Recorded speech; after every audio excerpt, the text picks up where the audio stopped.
So I have these old Aaton batteries and one of these newer ones.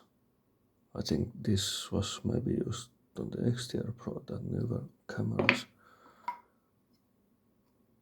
It's kind of battery. I think this is magnesium body, probably.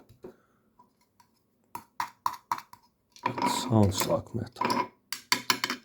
Yeah, it's some kind of metal. I think it's magnesium alloy. Anyway, I took the old nickel metal hydride cells out because they were totally unusable, and then I measured the dimensions and they seem to be these old nickel metal hydride laptop batteries, so at least extremely similar. These are the same dimensions. The local electronics store had these, and one could order this easily. It's something like, what is it? Let's see. Without short circuiting anything, it's something like 66 millimeters times 16.5 millimeters. So these were basically what I found from the electronics store. They are 4000 milliamp hours, 1.2 volts like all the other nickel metal hydride cells. So I need to make a system where we have like this. We have 3 cells on the bottom, then over them there's 4 cells side by side, and then there's a triangular package of 3 here. So a total of 10 cells. 10 times 1.2 volts is 12 volts. So it's the correct voltage. And these just about fit here. So what I need to do, I'm first making these bundles. So I'm making the lowest 3. I'm not putting this fully in because the casing is metal, so I will short circuit something. But so they go in series, positive, negative, negative, positive, negative, positive, negative, then to the next row. And then I think the original one had this like 1 row. No, it was 1 row, 2nd row, and from the 2nd row there goes the wire to the triangular bundle of 3 to put the rest in the series. And there's this thermal sensor in between of the cells. So between the rows of 3 and 4 there's this thermal sensor which connects with the cable to the spare pins of the 4-pin XLR. So pins 1 and 4 are for power and the extra pins are for the temperature sensor. Seemingly, so I'm just going to reuse this original sensor I put in there. I don't think my charger supports that sensor, but I will just put it back because it was there. No extra work. So I'm making these bundles and then soldering the tabs together. I am trying to solder them here if possible because it's easier to keep them at the correct spacing. First here and then opening the tapes and putting this little wider so that I get to there where the tabs go parallel, and then solder there to make it stronger.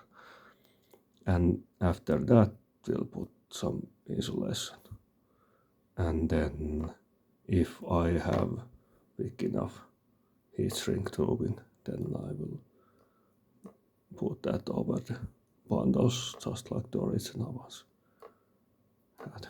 But yes, here is the bundle of 3, then making the bundle of 4 here.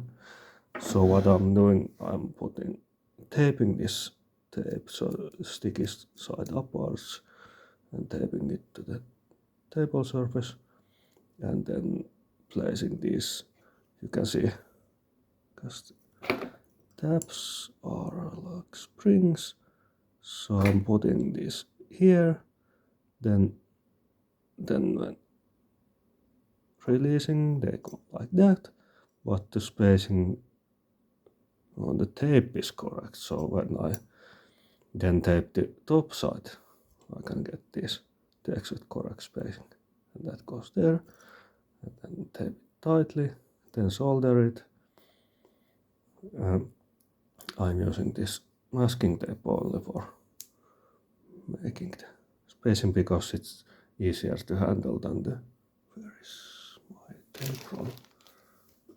I'm using Kapton tape for keeping them still when soldering, because this Kapton tape stands heat really well, so you can heat this up to like 300 Celsius and it doesn't burn yet. It starts to burn after that or melt, but it's specifically made for soldering work. So if you want to solder something and need tape for that, then buy this. Don't buy anything else, buy this Kapton tape. You can get different whites. It's the best stuff you can use for this. You could basically use this same tape for taping the bundles if you don't have heat shrink, because the tape has some kind of silicone based glue, so it shouldn't age much. So it should last for years in near original state. And you can still remove it and it shouldn't leave much residue after that. So you could basically, if you don't have heat shrink, you could basically tape these bundles together with Kapton tape and just leave it there. And it should be just fine. If using any other tape, like normal masking tape, this is absolutely horrible if it ages. It goes gooey and sticky, and then after that the glue dries up and it goes just like hard powdery stuff which flakes around, and you get this white dust. It basically goes to dust, the glue on the normal masking tape, and it goes around. It's absolutely horrible. Very, very difficult to remove. You can, of course, rip the paper-based tape off, but you don't get the glue off of anything. So don't use masking tape for anything which is supposed to be attached for more than a week. Or if, like when I'm soldering, if I would use this masking tape to keep the bundles together, then it might heat up enough for the glue to go gooey, and then it's absolutely nightmare to take off. It needs solvents and time and scrub it off, and it's absolutely horrible. Don't use this for soldering or anything permanent installation. Is same that the duct tape, that it's not meant for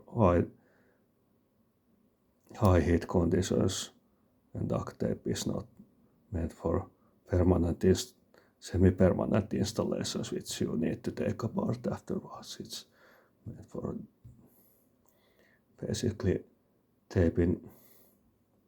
Yes, it's made for taping air ducts and meant to be left there, and then it goes gooey, and then it hardens and sticks and doesn't come off anymore.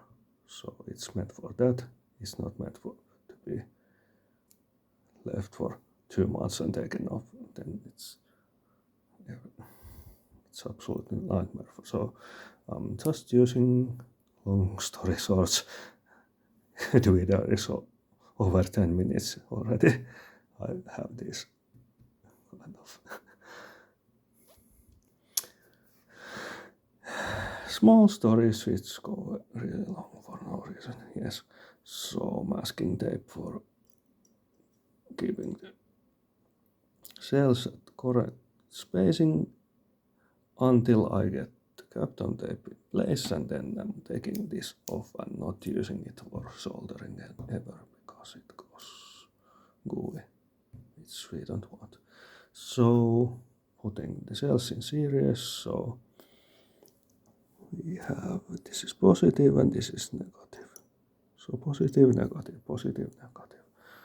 Round and round and round, and then going to the next layer, and then going to the wire and to the bundle of 3, which is kind of triangular, which goes here, and then soldering wires which go here to the connector, and then remembering to put this sensor between the layers of 3 and 4, and then some silicone to keep the bundle together in addition with the heat shrink. Or if not having heat shrink, then using the Kapton tape and a tiny bit of silicone here between each cell, so it holds.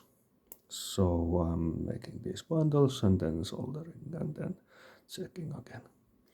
So I put some, you can see I have the plastic here for insulation so they don't short circuit. So these go here, then 4 cells and 3 cells.